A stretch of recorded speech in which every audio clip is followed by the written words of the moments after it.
All India Muslim personal law board की तरफ से आज जंतर मंतर पे आपने थोड़ा धरना प्रदर्शन किया, आगे आप कह रहे हैं कि अगर ये पास हुआ तो पूरे देश भर में इस तरह की नौबत दिखाई देगी। देखिए, हमने एक पूरा देशव्यापी अभियान का एक पूरा मंसूबा बना लिया है। जैसा धरना यहाँ हुआ है ऐसे ही धरने हर स्टेट की कैपिटल में होंगे। इसी के साथ साथ हर डिस्ट्रिक्ट लेवल के ऊपर में प्रोग्राम होंगे। हम डीएम को अपना वो देंगे, रेजोल्यूशन देंगे। और इसके साथ साथ हमने ये फैसला किया है कि हम ये जो दो रियासतें हैं, ख़ासतौर से चंद्रबाबू नायडू की रियासत आंध्र प्रदेश और बिहार की रियासत, वहाँ पे स्पेशल प्रोग्राम कर रहे हैं। और हम ये कोशिश करेंगे कि ये दोनों पार्टियाँ जो खामखा इनकी हिमायत कर रही है वो वापस लें अपनी हिमायत को, कम से कम इस बिल की वो हिमायत न करें। इसके लिए वहाँ भी हम दबाव बनाएंगे। तो हमारा एक लंबा प्रोग्राम है जो हम चलाने वाले हैं और बहुत जल्द उसका सिलसिला शुरू होगा। ये पहला यानी कोशिश थी जो यहाँ की गई। जैसा हमने देखा था जब सीए का मामला चला था तो शाहीन बाग एक लंबा धरना चला था, तो क्या इस तरह की तैयारी है कि देश भर में शाहीन बाग? देखिए, शाहीन बाग का नाम तो हम नहीं ले रहे हैं, लेकिन हम इसी तरह का धरना देंगे जो देशव्यापी होगा और कानून के दायरे में होगा और जो है पीसफुल तरीके से अंजाम दिया जाए। अगली कोई कॉल है आगे के लिए? अगली कॉल यही है कि हम तमाम स्टेट कैपिटल में इसी तरह के धरने देंगे। उसके बाद डिस्ट्रिक्ट लेवल पे जाएंगे और जरूरत पड़ी तो नीचे स्तर पे भी जा सकते हैं। मदनी साहब ने कहा कुर्बानी के लिए तैयार रहे, किस तरह की कुर्बानी की बात? कुर्बानी का मतलब टाइम की कुर्बानी, पैसे की कुर्बानी और अगर जरूरत पड़ी गिरफ्तार होने की उसकी कुर्बानी, ये सब के लिए हम लोगों को तैयार हैं। महाराष्ट्र में भी मजार हटाने को लेकर बात चल रही है। पूरे देश के अंदर इस तरह का माहौल हो रहा है। संभल के अंदर हुआ, ज्ञान रहनी चाहिए। जी बिल्कुल। इतने उन्होंने जो बरसों से जो कायम है हमारा 91 का जो कानून है वो ये बात कहता है कि कोई और नया डिस्प्यूट नहीं पैदा किया जाएगा। संभल से सभा सांसद बख्श साहब हमारे साथ हैं। बख्श साहब, एक तरफ यहाँ पर जनता में इकट्ठे हुए हैं, आप कह रहे हैं किसी भी सूरत में पास नहीं होने दिया जाएगा। दूसरी तरफ चाहे जेपीसी के चेयरमैन है, केंद्रीय मंत्री हैं, वो ये कह रहे हैं कि आप भड़का रहे हो, लोगों में भ्रम फैला रहे हो। भ्रम तो सरकार फैला रही है और सरकार भ्रम फैला के ज़बरदस्ती थोपना चाहती है। और वाकई में सरकार, हम तो कहते हैं डिबेट करें, पता चलेगा इस देश के और संसद के अंदर डिबेट हो तो जेपीसी में गया ना मसला, तो जेपीसी में जाने से हल क्या हुआ? सिर्फ समय और पैसे की बर्बादी हुई। आप लोग की नुमाइंदगी भी थी नहीं तो कहाँ उसमें अंदर जो हमारी जो सुनवाई थी उसको आवाज़ को दबा दिया गया। जो जेपीसी के जो हमारे विपक्ष के थे जिनके पॉइंट थे उनको पॉइंट को ख़त्म कर दिया गया। तो फिर ऐसी जेपीसी बनाने से क्या फ़ायदा जिनके के पॉइंट को, आवाज़ को आप नज़रअंदाज कर दें, तो सिर्फ समय और पैसे की बर्बादी है। इसलिए हमने कहा था कि जेपीसी बनाते तो हमें उम्मीद थी कि शायद कुछ इंसाफ मिल सके, लेकिन अब हम जेपीसी की मांग नहीं करते क्योंकि हमने देखा कि जेपीसी में तो पहले भी इसमें नज़रअंदाज किया गया। हम चाहते हैं ये बिल पूरी तरह से वापस होना चाहिए। साहब, क्या रास्ता क्या बचा आपके पास? अब हम अभी देखिए, हमने फिलहाल सड़क पे एक लोग वक्त जो यहाँ all India Muslim personal board ने कॉल किया था। अभी हम संसद के अंदर, मैं सांसद हूँ और हमारी पार्टी भी इस बिल के विरोध में है और भी मुझे उम्मीद है तमाम विपक्ष पार्टियाँ इसका विरोध करेंगी। और हम तो मांग करते हैं उन सहयोगी दल से बीजेपी के, चाहे नायडू जी हों, नीतीश जी हों या चिराग पासवान जी हों, उनको भी हमारे समाज का वोट मिलता है। वो इस चीज़ को समझें और इस चीज़ को समझते हुए इस बिल का समर्थन करने से पीछे हटें, मुखालफत करें।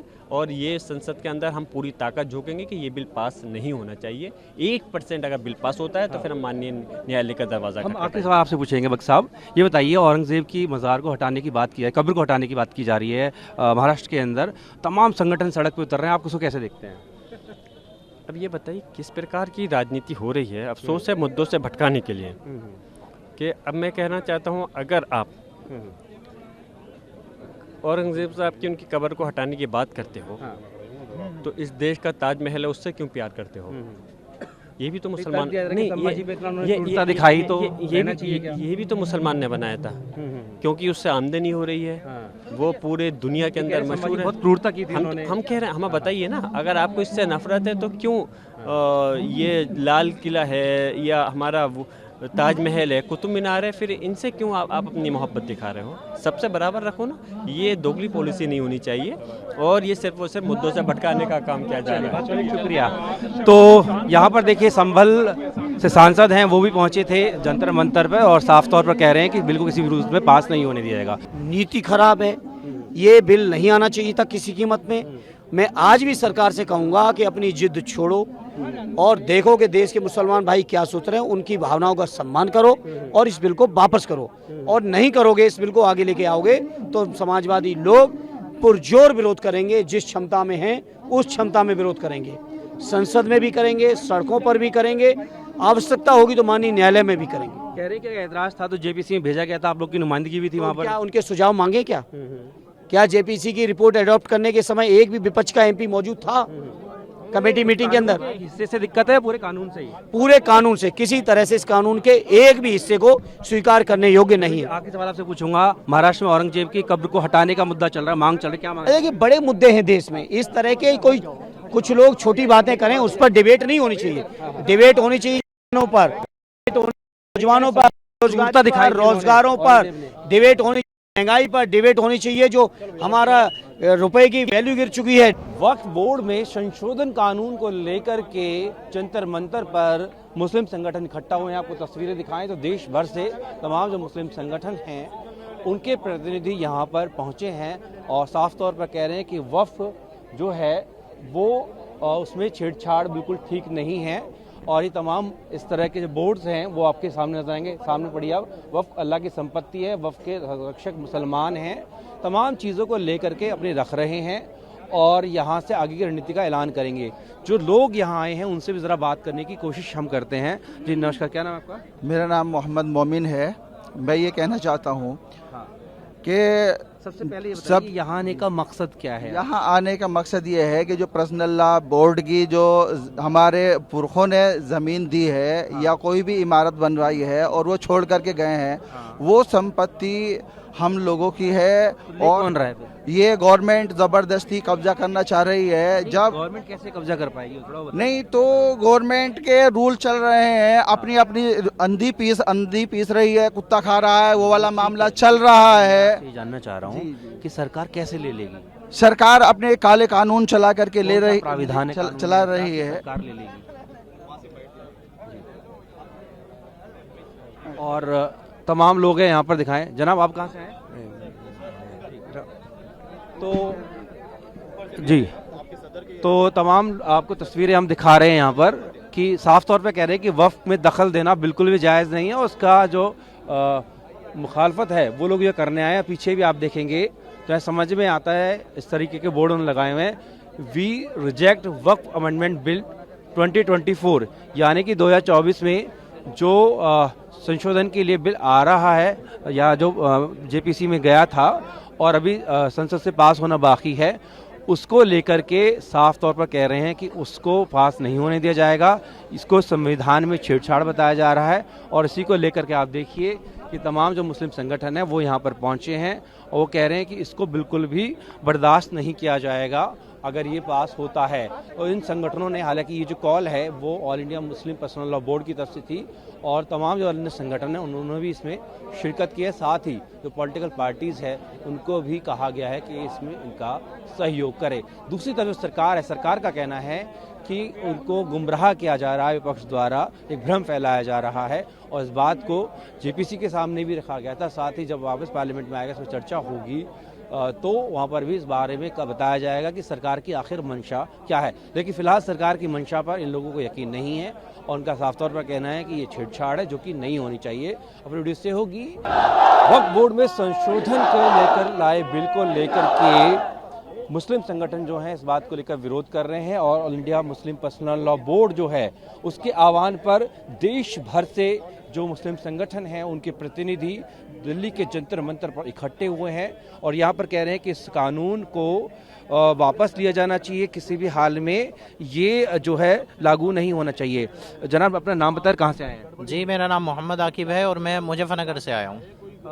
किस चीज़ को लेकर ऐतराज़ है आपका? पूरे कानून से ऐतराज़ है या कुछ उसके उस हिस्सों से? देखिए, सरकार ने ये जो बिल पास किया है बिल्कुल सरासर गलत है। तो पास नहीं हुआ, जेपीसी से जेपीसी में डाल रखा है, लेकिन ये बेवकूफ़ बनाया जा रहा है। पहले भी ईमेल्स डालो, उसके बाद भी जो है जेपीसी से इसको गुदार दिया गया है। तो देखो, मेरा कहना यही है कि ये पूरा का पूरा काला कानून जो है गलत है, ये मुसलमानों के खिलाफ है। हमारी वक्फ की प्रॉपर्टियों को कब्जा करने की एक सोची समझी रणनीति है, इसलिए हम इस कानून को बिल्कुल भी पास नहीं होने देंगे। इसी के लिए हम संवैधानिक रूप से यहाँ धरना प्रदर्शन करने के लिए आए हैं। ये बताइए, जेपीसी में तमाम विपक्षी दल भी रहे हैं, उनके प्रतिनिधि रहे हैं, उन्होंने भी रायशुमारी की है, चर्चा की है, तो आपको लगता नहीं कि उस मामले में कुछ स्पष्टीकरण आया हो? देखिए कोई स्पष्टीकरण नहीं है। ये जेपीसी में डालकर या कहीं और डालकर ये सरकार जो है बेवकूफ़ बना रही है और कुछ नहीं कर रही है। पहले भी इसी तरीके से कई दफ़ा हुआ है, लेकिन उसके बावजूद सरकार अपनी मनमानी करती है और बिल को पास कर दिया जाता है। इसलिए अब हम यही कहना चाहेंगे कि हम इस बिल को बिल्कुल भी पास नहीं होने देंगे। उसी के लिए हमारे ये सब लोग यहाँ पर आप देख सकते हैं इकट्ठे हुए हैं और संवैधानिक रूप से हम जो है अपनी आवाज़ को उठाएंगे और सरकार को बताएंगे कि हम किसी भी रूप से इस बिल को स्वीकार नहीं करेंगे। अच्छा, आप बताइए कि क्या संदेश यहाँ से देना चाहते हैं आप? हम संदेश यही देना चाहते हैं कि सरकार इस काले कानून को बिल्कुल वापस करे, सरकार इस काले कानून को बिल्कुल भी पास न होने दे और ये काला कानून वापस होना चाहिए। ठीक है, आपको इस कानून में क्या काला नजर आ रहा है? इस कानून में ये नज़र आ रहा है हमें काला कि इसमें पहले से महिलाएं तो चलो पहले से ही इसमें है ये सिस्टम, लेकिन डीएम को जो पावर दी जाएगी क्यों दी जाएगी? दूसरे लोग जो इसमें आएंगे क्यों आएंगे? डीएम किसके अधीन होता है बताइए? कलेक्टर किसके अधीन होता है? जो सरकार कहेगी, मुख्यमंत्री कहेगा वही होगा ना उसमें तो सिस्टम। कलेक्टर एक सरकार के अधीन होता है। उदाहरण भी ऐसे आए जहाँ बेजा इस्तेमाल किया गया, आपकी नज़रों में भी आए? अगर कहीं आपको ऐसा लगा बेजा इस्तेमाल हुआ है तो उसकी जांच होनी चाहिए ना, कार्रवाई होनी चाहिए ना। सरकार क्या इसको बदलना चाहती है? सरकार को इसकी हिफाजत की जिम्मेदारी नहीं है। ये जो कहते हैं ये गलत है ना। दूसरे को इसकी पावर देना, डीएम को इसको पावर देना, किस लिए दी जा रही है डीएम को पावर? अपने डीएम अपनी पावर को गलत इस्तेमाल करेगा, दूसरों को इसका हक देगा। ठीक है, और भी लोगों से यहाँ पर बात करेंगे। लगातार जो हैं लोग आ रहे हैं और आपको एक बार तस्वीरें दिखा दें कि तमाम संगठन के लोग आ रहे हैं। जनाब ये बताइए कि क्या संदेश यहाँ से देना चाह रहे हैं जंतर मंतर? संदेश हम यही देना चाह रहे हैं कि जो अमेंडमेंट बिल पास किया जाने वाला है और जिसकी तैयारी सरकार की तरफ से हो रही है वो बहरहाल बेइंसाफ़ी के ऊपर मबनी है। हमारी अच्छी खासी यानी मसाजिद को, दरगाहों को और बहुत सी चीज़ों को जो है वो ख़त्म करने की रास्ते कानून से आपको एतराज़ है या कुछ हिस्सों से? नहीं, जाहिर है कुछ हिस्सों से एतराज़ है, पूरे कानून से तो नहीं। देखिए वक्फ बोर्ड के मुतालिक हमारी शिकायतें पहले भी थी। वक्फ बोर्ड बहुत ज़्यादा अच्छे ढंग से काम नहीं कर रहे थे, लेकिन ये तो बिल्कुल रास्ता हमवार किया जा रहा है उनके ऊपर कब्जा करने का। और ये बताइए जेपीसी में मसला गया था, वहाँ भी विपक्षी दल के नेता थे जो उनको रखा गया। देखिए जेपीसी में जो बातें, जो ऑब्जेक्शन किए गए थे वो जेपीसी के अंदर जो है उन्होंने कहाँ मंजूर किए हैं। वो जो करना था वो करेंगे, कर रहे हैं। ठीक, बिल्कुल। देखिए औपचारिक समय 10 बजे का है, लेकिन तमाम जो संगठन के लोग आने लगे हैं।